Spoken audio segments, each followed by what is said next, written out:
Yan, good morning. Ayan, welcome back sa aking channel. Ayan, nandito kami ngayon sa bukid, guys. Ayan, hunguha kami ng tae ng kalabaw panlagay dun sa aming halaman.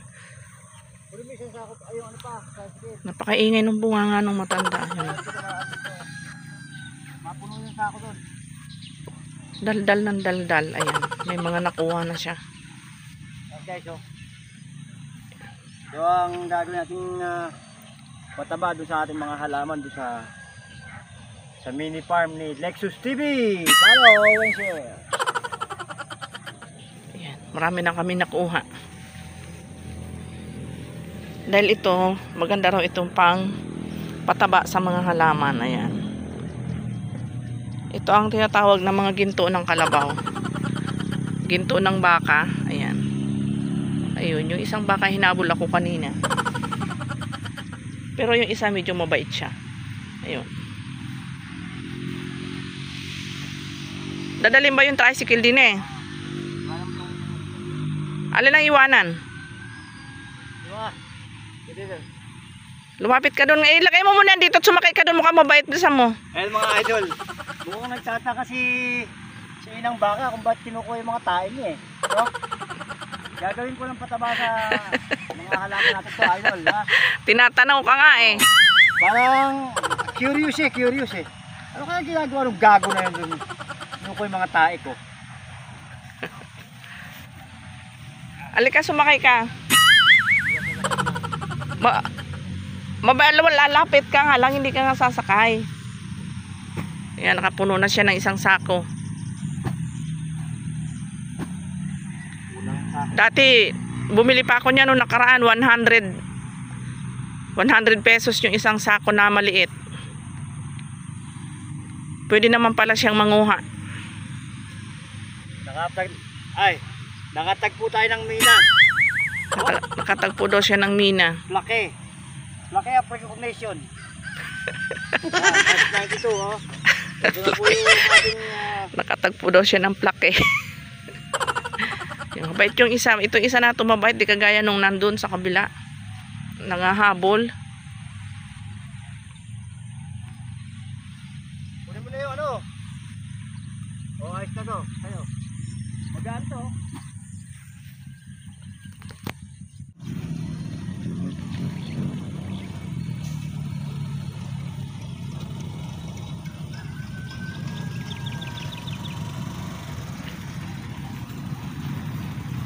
Baka matusok na ako dito eh. Wala. Lagay mo na yan. Akan yan.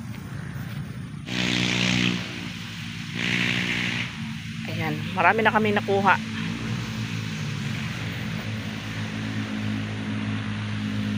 Nakapuno na siya ng isang sako.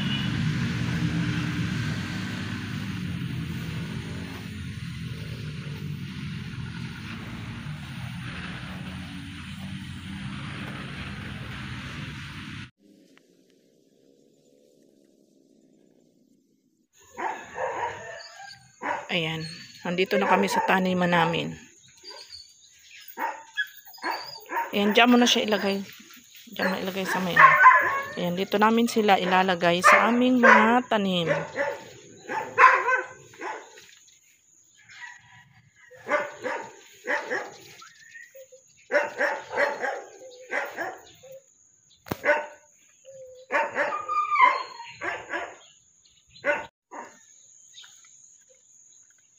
Ayan.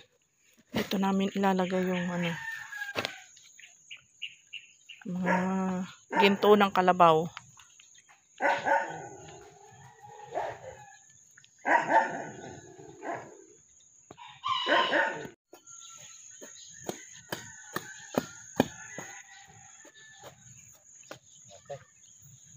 Yung mga damo na yun.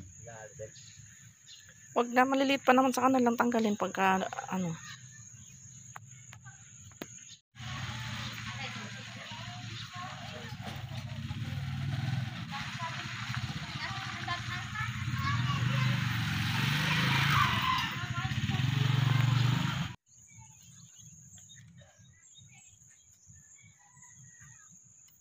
Pati yung sa may repolyo, lagyan mo yung sa may repolyo.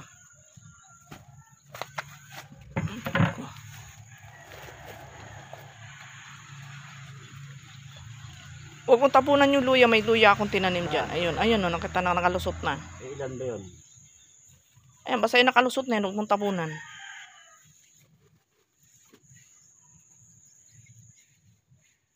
Yung mga durog na yan, dito na lang sa may repolyo mo ilagay sa may talong.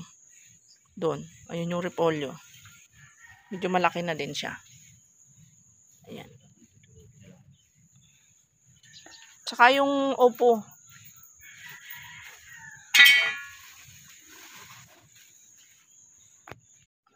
Ayan, okay na siya. Nalagyan na. Tingnan natin. Ayan, finished product na yung aming yung aming mga ginto ng baka. Ayan. Yung kabila. Kaya lang yung kabila hindi siya pwede lagyan, may siya, may mustasa. Yun. Saka na lang lagyan pag natanggal na yung mustasa. Kamatis? Oo, yung kabila. Ayan, maraming salamat mga kabikulana sa inyong panonood sa aking mga vlog araw-araw at syempre sa walang sawang pagsuporta sa aking channel. Ayan, maraming salamat sa inyo. At kung nagustuhan nyo po ang aking mga vlog, ayan, pa-consider naman po papindot ng notification bell at pa-subscribe na rin po para updated po kayo sa ating ina-upload araw-araw. Ayan, maraming salamat guys sa inyong mga panonood. Thank you for watching. See you next vlog. Thank you. Bye-bye.